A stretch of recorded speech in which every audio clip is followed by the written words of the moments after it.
বলিউডে যেন বিস্ফোরণ ঘটালো রণবীর সিং এর ধুরন্ধর। 6 জুলাই মুক্তি পাওয়া স্পাই থ্রিলারের ফার্স্ট লুকে মাত্র 2 মিনিট 39 সেকেন্ডে রণবীর দেখিয়ে দিলেন এখনো তিনি আগুন ধরাতে জানেন। রক্তাক্ত মুখ, উস্কো খুস্কো চুল, চোখে আগুন আর গ্যাস লাগে আগুন জ্বালিয়ে সেই আগুনে যেন পুড়িয়ে দিলেন সোশ্যাল মিডিয়া। কিন্তু নেট দুনিয়ায় রণবীরের চেয়েও বড় চর্চার বিষয় হয়ে উঠেছেন ছবির নায়িকা সারা অর্জুন। দক্ষিণী এই অভিনেত্রী মাত্র 20-এর কোঠায়, আর তার বিপরীতে দাঁড়িয়ে আছেন সদ্য 40 বছরে পা দেওয়া রণবীর।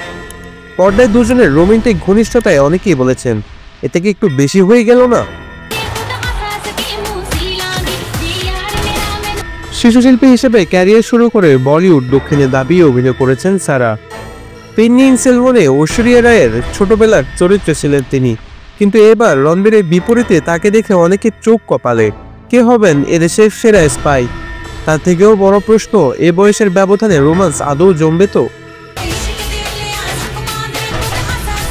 ধুরন্ধর পরিচালক আদিত্য ধর তুলে ধরেছেন অজিত ডোভালের জীবনের গল্প।